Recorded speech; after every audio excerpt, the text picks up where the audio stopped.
مگر امام جعفر صادق علیہ السلام کا وجود، امام جعفر صادق علیہ السلام کا مقام، امام جعفر صادق علیہ السلام کا مبارزہ، امام جعفر صادق علیہ السلام کا علمی کام اتنا فوالہ ہے کہ اگر کسی کو امام جعفر صادق کے متعلق علم نہ ہو اور اس سے پوچھا جائے کہ امام جعفر صادق کو جانتے ہو یا نہیں، اور اگر وہ کہے کہ میں نہیں جانتا تو اس کے تشیع پہ شک ہونا شروع ہو جاتا ہے۔ یعنی کہ کیسا شیعہ ہے کہ جسے امام جعفر صادق علیہ السلام کا علم نہیں۔ امام حسین کے بعد اگر کسی نے اسلام کو، اگر کسی نے تشیع کو زندگی دی تو وہ امام جعفر صادق علیہ السلام ہے۔ اور اس آیت کا بہترین مصداق سورہ نحل کی آیت ہے، خدا متعال فرماتے ہیں ادعو الی سبیل ربک بالحکمت والموعظۃ الحسنہ، کسی کو بھی اسلام کی طرف بلانا ہے تو اسے حکمت اور دانائی کے ساتھ بلانا، یعنی کسی کو بھی اسلام کی طرف بلانا ہے تو جذباتیت کے ساتھ نہیں بلا سکتے بلکہ حکمت اور دانائی کے ساتھ، والموعظۃ الحسنہ اور احسن موعظہ کے ساتھ، وجادلہم باللتی ہی احسن، اور اگر کہیں معاملہ مباحثہ اور آپس میں بات چیت اور ڈائلاگ کا معاملہ بھی آئے تو ڈائلاگ بھی اتنے احسن انداز سے کرو کہ سننے والا یہ کہے کہ واقعی امام جعفر صادق کا ماننے والا ہے۔ امام جعفر صادق علیہ السلام کا زمانہ تبیین کے اعتبار سے، دین کو بیان کرنے کے اعتبار سے بہترین موقعیت کا زمانہ ہے۔ امام جعفر صادق علیہ السلام نے بھرپور انداز سے اپنے شاگردوں کو تیار کیا، اپنے مکتب کو قائم کیا تاکہ لوگوں تک حقیقی اسلام پہنچ جائے۔ جہاں پر ہر طرف جھوٹ تھا، یہ اگر تعبیر پیش کی جائے تو اس میں کوئی مبالغہ نہیں ہوگا کہ جھوٹ کے سمندر میں سچائی کا جزیرہ اگر کوئی ذات تھی تو وہ امام صادق اور ان کے شاگرد تھے۔ اب اندازہ لگائیں، ہر طرف جھوٹ تھا، اور اس جھوٹ کے سمندر میں اگر کوئی سچائی اور صدق کا جزیرہ تھا تو امام صادق تھا۔ اب دیکھیں، بلا وجہ امام جعفر صادق علیہ السلام کو لقب صادق نہیں ملا۔ امام کے مقابلے میں جو محدثین تھے وہ جھوٹے تھے، امام کے مقابلے میں جو امام تھے وہ جھوٹے تھے، امام کے مقابلے میں جو علم آ رہا تھا وہ جھوٹا تھا، امام کے مقابلے میں جو اپنے آپ کو رسول کا خلیفہ کہتے تھے وہ جھوٹے تھے۔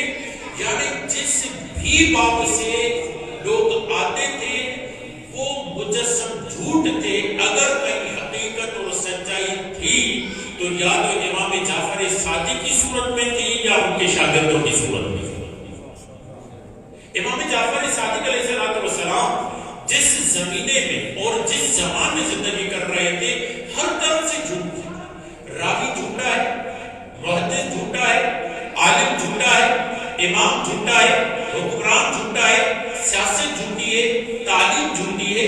اب یہاں پر امام کی ذمہ داری بنتی ہے کہ ہر محاذ پر حقیقت پہنچا کر لوگوں کو بتائے کہ حق کیا ہے اور جھوٹ کیا ہے۔ آج کل دیکھیں آپ لوگ کتنی کنفیوژن کا شکار ہے، کچھ پتہ ہی نہیں چلتا کون سچا ہے۔ آج کے زمانے میں ہر کوئی کہتا ہے ہم پاکستان کے لیے آواز اٹھا رہے ہیں، ہر کوئی کہتا ہے ہم اپنے ملک کے لیے آواز اٹھا رہے ہیں، مگر سچا کو نہیں یہ سمجھ میں نہیں آتا۔ جب تلبیس کا زمانہ ہو، جب اشتباہات کا زمانہ ہو، اس سے بہتر عرض کروں جب مشتبہات کا زمانہ ہو، جب پتہ نہ چل رہا ہو حقیقی کون ہے اور جھوٹا کون ہے، یہ مشکل ترین زمانہ ہوتا ہے، یہ فتنے کا زمانہ ہوتا ہے۔ اور یہ فتنے کا زمانہ بڑھتے بڑھتے بعد رسول خدا امام صادق کے زمانے میں اوج پہ پہنچ گیا تھا۔ اب رسول خدا نے پہلے ہی کہہ دیا تھا جب تم جھوٹوں کے درمیان پھنس جاؤ تو میرا فرزند صادق آئے گا، جو بھی چیز اس سے لوگے وہ تمہیں سچ ہی دے گا۔ اگر امام صادق سے شاگرد لوگے تو وہ تمہیں سچا دے گا، اگر امام صادق سے علم لوگے تو وہ تمہیں سچا دے گا، اگر امام صادق سے فقیہ لوگے تو وہ تمہیں سچا دے گا۔ ایسا نہیں کہ وہاں پر فقیہ جھوٹے نہیں تھے، فقیہ جھوٹے تھے، عالم جھوٹے تھے، محدث جھوٹے تھے، زمانہ اس زمانے میں کوئی جہاد کر رہا تھا، تبیین کا جہاد، علم کا جہاد، اور اس کے علاوہ حقیقی اسلام پہنچانے کا جہاد، تو وہ ذات اگر کوئی تھی تو وہ امام جعفر صادق علیہ السلام کی ذات تھی. صلوات پڑھیے.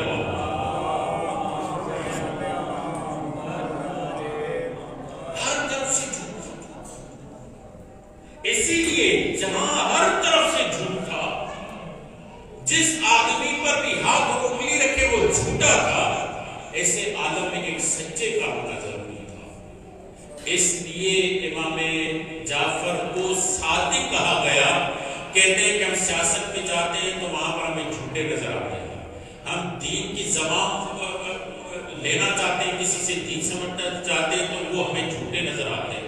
اگر کسی سے رسول کی حدیث لینا چاہتے ہیں تو وہ جھوٹے نظر آتے ہیں. بس اگر کسی کے طرف حقیقی طور پر ہمیں جا کر سچا دین لینا ہے، سچی سیاست لینی ہے، سچی امامت لینی ہے، سچی خلافت لینی ہے، تو وہ ذات امام جعفر صادق علیہ السلام کی ذات ہے. یہی وجہ ہے آپ دیکھیں کہ کیوں اس لیے اہمیت امام جعفر صادق بڑھ جاتی ہے کہ اب یہاں جس جگہ پر ہم بیٹھے ہوئے ہیں، امام جعفر صادق علیہ السلام کی فرمائش پہ یہ جگہ آباد ہے. امام جعفر صادق علیہ السلام کی فرمائش پہ تقریباً 1 صدی پہلے امام جعفر صادق علیہ السلام یہ فرمان بیان کرتے ہیں جو ابھی میں آپ کے سامنے بیان کرنے والا ہوں. صلوات پڑھیے.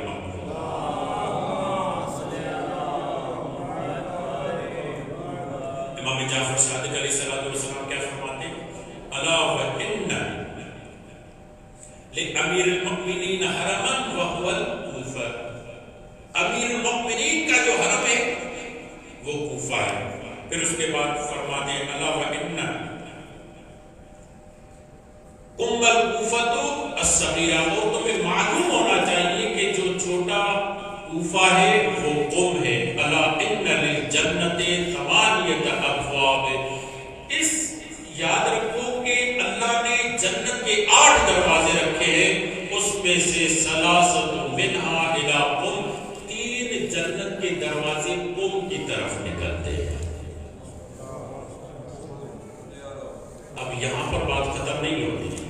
کیوں 3 دروازے قم کی طرف نکلتے ہیں؟ فرماتے ہیں تقبض فیہا امرۃ من خلدی. کیوں اس لیے قم کی طرف 3 جنت کے دروازے نکلتے ہیں؟ کہتے ہیں کہ میری اولاد میں سے ایک خاتون ہوگی جس کی روح قبض کی جائے گی، جس کا وجود یہاں ہوگا. اسمہا فاطمہ بنت موسیٰ. اس کا نام فاطمہ بنت موسیٰ ہوگا. صلوات پڑھیے. اور اس کے بعد یہ جملہ فرماتے ہیں تدخل بشفاعت حاشیۃ الجنۃ باجمعہم. جتنے بھی شیعہ ہیں تمام کے تمام کی شفاعت کے لیے اگر کوئی ذات کافی ہوگی تو یہ میری بیٹی فاطمہ ہوگی. صلوات پڑھیے محمد وآلہ. آپ کو پتہ ہے یہ مولا نے کب بیان کیا؟ یہ علماء فرماتے مولا نے اس وقت بیان جاری کیا ہے جب امام موسیٰ کاظم کی ولادت بھی نہیں. اب یہ جناب فاطمہ معصومہ قم یہاں کا کیوں کرتی ہے؟ اپنے دادا کی فرمائش کی وجہ سے انہیں معلوم ہے کہ میرے دادا نے مجھ پہ ذمہ داری رکھی ہے کہ مجھے جانا ہے وہاں پر اپنے وجود کو پیش کرنا ہے اور وہاں پر جا کر قم کو آباد کرنا ہے، کیونکہ میرے دادا امام جعفر صادق نے یہ کہا ہے کوفہ ہمارا بڑا شہر ہے، قم ہمارا چھوٹا شہر ہے، ہمارا حرم ہے اور جنت کے 3 دروازے یہاں کھلیں گے. جنت کے 3 دروازے کب یہاں کھلیں گے؟ جب فاطمہ معصومہ قم مدینے سے سفر کر کے قم آئے گی، اپنا جام شہادت نوش کریں گی، تب جا کر امام صادق کے شیعوں کے لیے ایک پناہ گاہ بنے گی. یہاں جنت کے 3 دروازے کھلیں گے. صرف اتنا نہیں ہے بلکہ یہاں پر جب فاطمہ معصومہ قم آئے گی، ان کی شہادت ہوگی، تو یہاں سے لوگوں کو علم امام جعفر صادق علیہ السلام اتنی مضبوطی سے ملے گا کہ دنیا کے گوش و کنار تک پہنچے گا تو قوم کے ذریعے سے پہنچے گا. جب معصوم ہستی کسی کے لیے بیان دیتی ہے تو ایسے بیان نہیں ہوتا. جیسے آپ دیکھیں ہم کبھی یہ سمجھتے ہیں کہ رسول خدا نے فرمایا من فاطمہ تو بزغۃ منی من اعظم فقط اعظمنی. ان بچوں کو اگر تھوڑا جسر کرنا یا باہر جائے یا خاموش ہو کے صلوات پڑھیے.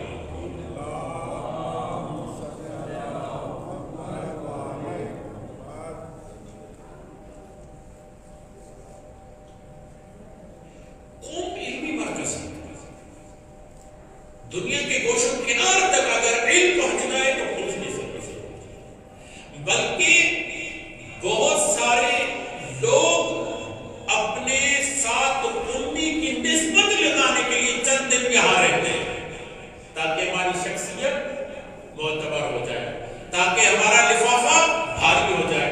مذاق کہہ رہا ہوں، اس پہ بات نہیں ہو. یعنی قوم میں آ کر رہنے کے لیے اپنے آپ کو یہاں پر منسوخ کرتے ہیں اور اس کے بعد بڑی فخری انداز سے لکھتا ہے کہ میں قومی ہوں. کیوں؟ کیونکہ اسے پتا ہے جو کوئی قوم سے منسوخ ہو جو عجیب دیکھے.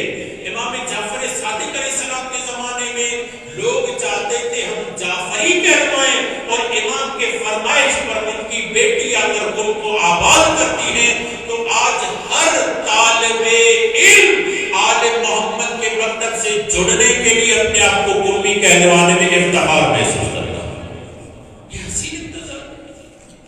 اچھا میں بات کر رہا تھا رسول خدا نے کی جملہ کا فاطمہ بزغۃ منی من اعظم فقط اعظمنی.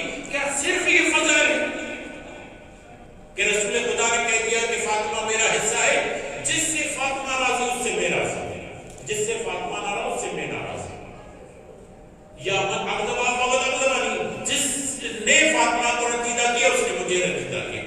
کیا یہ صرف فضائل ہے؟ اس میں کوئی ذمہ داری نہیں؟ یا رسول خدا نے کہا الحسن والحسین سیدہ شباب اہل الجنہ، حسن و حسین نوجوانان جنت کے سردار ہیں، صرف فضائل. یا رسول خدا نے یہ کہا سلمان یا جناب ابو ذر کے لیے کہا اے لوگوں یاد رکھو ابو ذر کی ذات وہ ہے، کسی آسمان نے کسی پر سایہ نہیں کیا، زمین نے کسی کے قدم نہیں چومے کہ ابو ذر سے بڑھ کر کوئی سچا ہو. کیا صرف یہ فضائل تھا؟ کیا کوئی ذمہ داری بھی تھی؟ ابو ذر نے بتایا رسول خدا نے صرف یہ میری فضیلت بیان نہیں کی، کیونکہ ہر فضیلت اپنے ساتھ ذمہ داری لاتی ہے. ابو ذر نے کیا کیا؟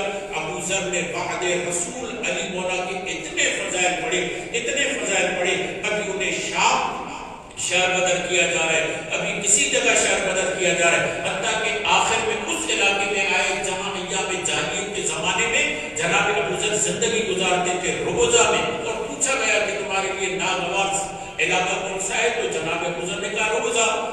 تیسرے خلیفہ نے وہاں پر انہیں شہر بدر کر دیا، مگر یہ کہتے کیا تھے ابو ذر؟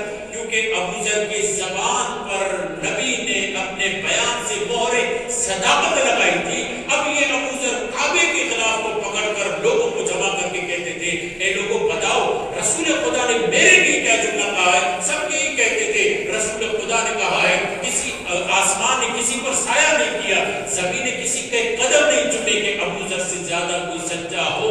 اس کے بعد یہ کہتے تھے جب رسول نے اتنا بڑا جملہ کہہ دیا ہے، ساتھ میں کعبے کے خلاف کو پکڑ کر قسم کھا کر کہتا ہوں اگر علی کو امام بناؤ گے تو نجات حاصل کر لو گے. یعنی فضیلت کیا آتی ہے؟ ذمہ داری. حضرت معصومہ قوم نے بھی امام جعفر صادق علیہ السلام کے اس بیان سے سمجھ لیا کہ میرے دادا مجھ پر فضیلت رکھ رہے ہیں اور بتا رہے ہیں کہ جب تک میں مدینے سے نکل کر قوم کو آباد نہ کروں گی تب تک قوم میں 3 دروازے کھلنے والے نہیں ہیں جنت کے.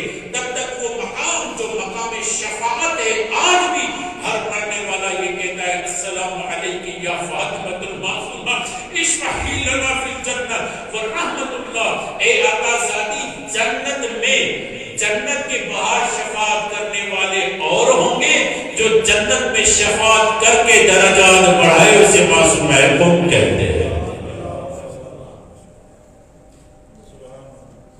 امام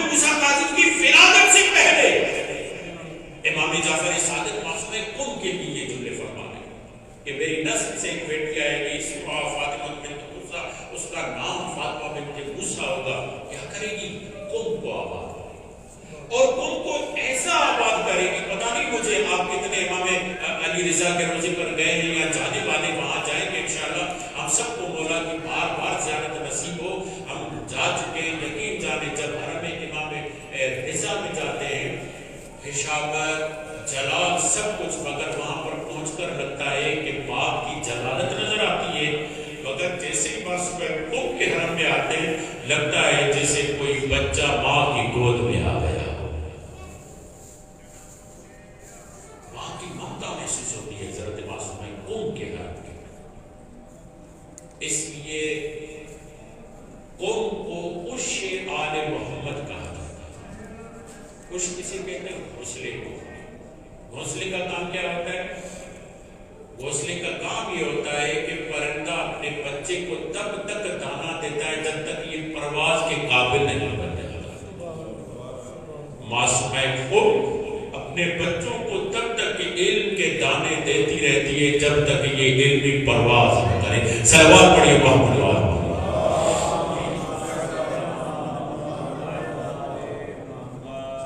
یہ امام جعفر صادق بیان کر رہے ہیں جناب معصوم خود کی۔ اور بعض ہستیاں ایسی ہیں جنہوں نے اپنے اجداد کے قول کو ثابت کرنے کے لیے اپنی جان کو قربان کیا۔ ایک جناب زینب، رسول خدا کیا فرماتے ہیں؟ میرے بعد میرے 12 جانشین ہوں گے، اگر اس قول کو کسی نے سچ کیا ہے اور ثابت کیا ہے تو جناب زینب نے کیا ہے۔ آپ کہیں گے کیسے؟ صلوات پڑھیں۔ آپ کو معلوم ہے نا کہ شام قریبہ سے پہلے جب خیموں کو آگ لگائی تھی تو امام حسین کا ایک جانشین خیمے میں مریض تھا۔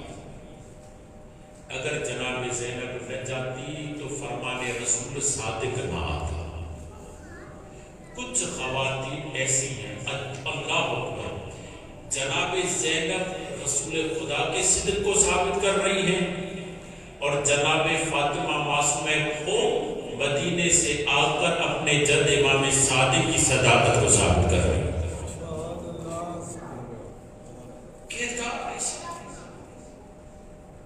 امام جعفر صادق علیہ السلام کے صدق کو ثابت کر کے بتایا کیونکہ میرے جد نے مجھ پہ یہ ذمہ داری رکھی ہے کہ مجھے قوم کو آباد کرنا، اور کیوں کر تم کو آباد نہ کریں، کیونکہ یاد رکھیے گا انسان امامت کا 2 طریقوں سے دفاع کرتا ہے۔ ایک طریقہ یہ کہ وہ تلوار بن جائے خود، ایک طریقہ یہ ہے کہ اگر جسم ناتوان، قدرت نہ ہو، کمزور ہو، اگر تلوار نہیں بن سکتا تو اپنے وجود کو ڈھال بنا۔ کربلا میں مولانا علی اصغر جانتے تھے تلوار نہیں بن سکتا تو امامت کے لیے ڈھال بن جاؤں گا۔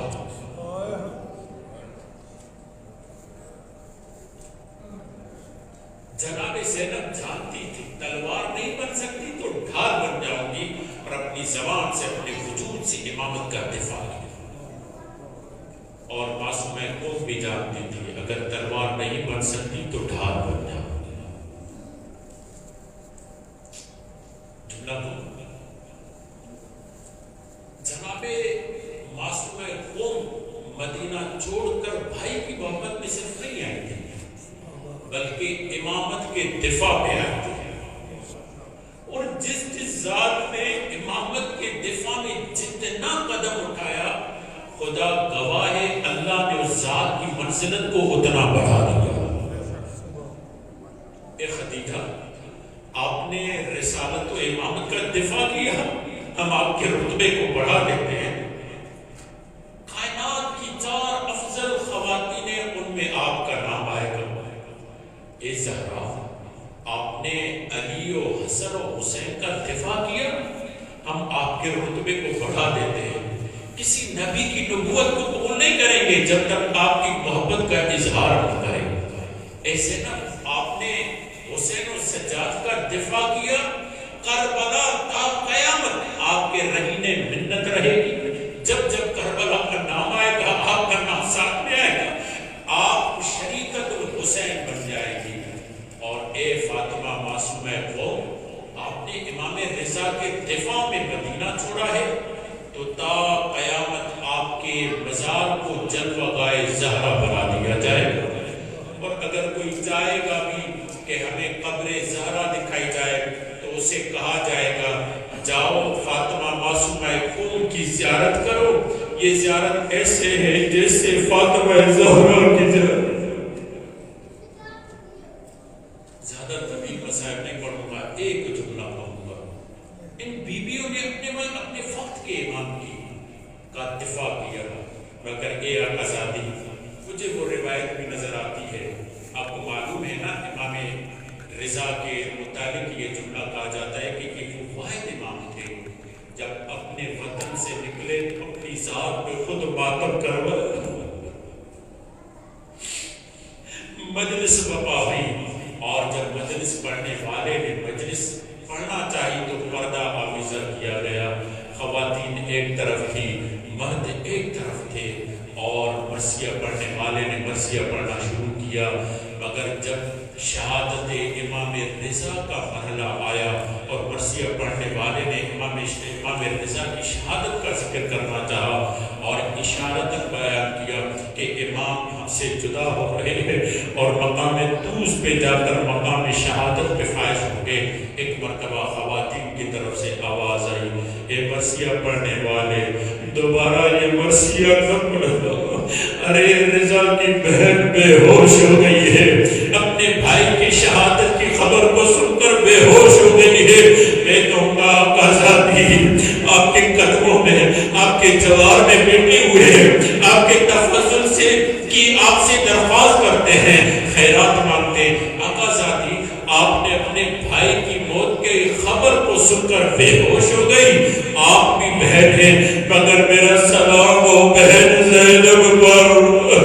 ارے اپنے سامنے حسین کو ذبح ہوتے ہوئے دیکھا اور یہ کہہ رہی تھی اے عمر ساتھ دیکھ رہے ہو میرا ماجا صرف اتنا نہیں تو ہوئی قد قتل الحسین بکربلا. ایک مرتبہ جناب زینب بھائی کے لاشے پر آئی, پامال لاش آتا, بہن نے بھائی کو, علماء کہتے بہن نے بھائی کو پہچانا نہیں, میں یہ نہیں کہتا, بہن نے بھائی کو پہچانا مگر تعجب سے پوچھا اخل حسین کیا تو ہی وہ میرا بھائی ہے جو پشت رسول پہ سوار ہوتا تھا, جو رسول کی ظلموں کے ساتھ کھیلا کرتا تھا, کیا تو ہی وہ میرا بھائی ہے؟ اور اس کے بعد بہن نے بتایا خدا کا دفاع امامت کے ذریعے, امامت کا دفاع اپنے وجود کے ذریعے کیسے کیا جاتا ہے. ایک مرتبہ اپنے ہاتھ پہ امام حسین کے تقسیم شدہ جسم اللہ کو سمیٹا, اللہ جانے کس طریقے سے اپنے ہاتھوں پہ بلند کیا اور جملہ کہا اللہم تقبل منا ھذا القربان. اور میرے پروردگار حسین کی قربانی ہم سے قبول.